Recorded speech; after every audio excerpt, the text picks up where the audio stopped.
ವಾಸ್ತವ ಟಿವಿಗೆ ಸ್ವಾಗತ. ನಾನು ಸರ್ದಾರ್.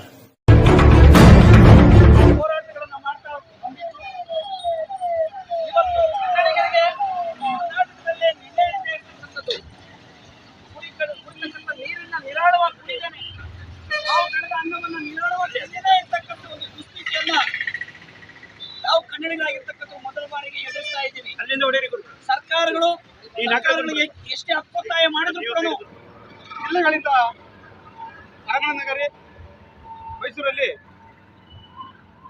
ಕನ್ನಡ ನಾಡು, ನುಡಿ, ನೆಲ, ಜಲ, ಉದ್ಯೋಗ ಹಾಗೂ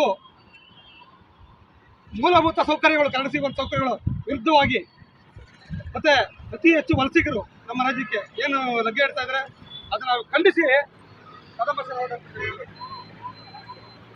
ಏನು ವ್ಯಕ್ತಿ ಮಕ್ಕಳು ಬಟ್ಟೆ ತೋರಿಸಿ ಉದ್ಯೋಗಕ್ಕೆ ಬಂದಿಲ್ಲ. ಈ ನಾಡಿನ ಜನರಿಗೋಸ್ಕರ, ಈ ನಾಡಿನ ಕ್ಷೇಮಕ್ಕೋಸ್ಕರ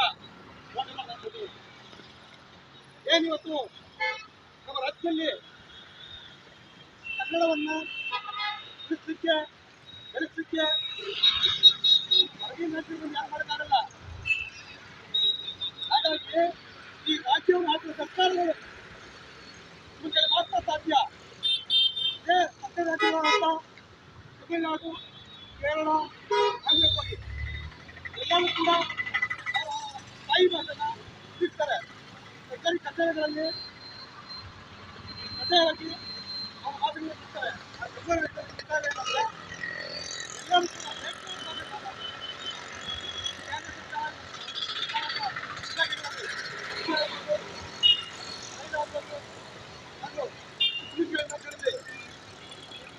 ಸಂಪೂರ್ಣವಾಗಿ ಬೇರೆ ರಾಜ್ಯದ ಕಾರ್ಯಕ್ರಮಗಳು ಮುಖ್ಯವಾಗಿ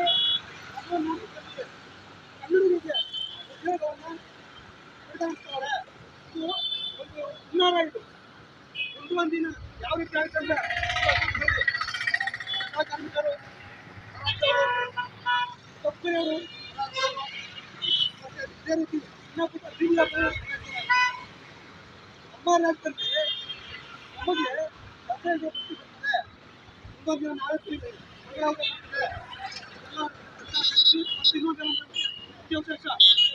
ಏನು ಸರ್ಕಾರಿ ಕೆಲಸಕ್ಕೆ ನಮ್ಮ ಮಕ್ಕಳನ್ನು ಕಡ್ಡಾಯವಾಗಿ ಸೇರಿಸಬೇಕು. ಅದೇ ರೀತಿ ರಾಜ್ಯ ಸರ್ಕಾರಗಳು ಏನು ನೀವು ಬೇರೆ ರಾಜ್ಯರು ಬಂದಿಲ್ಲಿ ಹೊಸ ಮಟ್ಟಕ್ಕೆ ನಮ್ಮ ಜನ ಕೊಡ್ತಾಯಿದ್ರಲ್ಲ, 90 ಭಾಗ ಅವರಿಗೆ ತುಂಬೇಕವರಿಗೆ 90 ಭಾಗ ಕಡಿಮೆ ತುಂಬಬೇಕು. ಆದರೆ ಏನಾಗ್ತದೆ, ಬೇರೆ ಬೇರೆ ಉದ್ಯೋಗ ಕಂಪನಿಗಳಿಗೆ, ಪ್ರವಾಸಿಗರಿಗೆ ಆಪಾತ ಕೊಡ್ತಾ ಇದ್ದೀರಾ.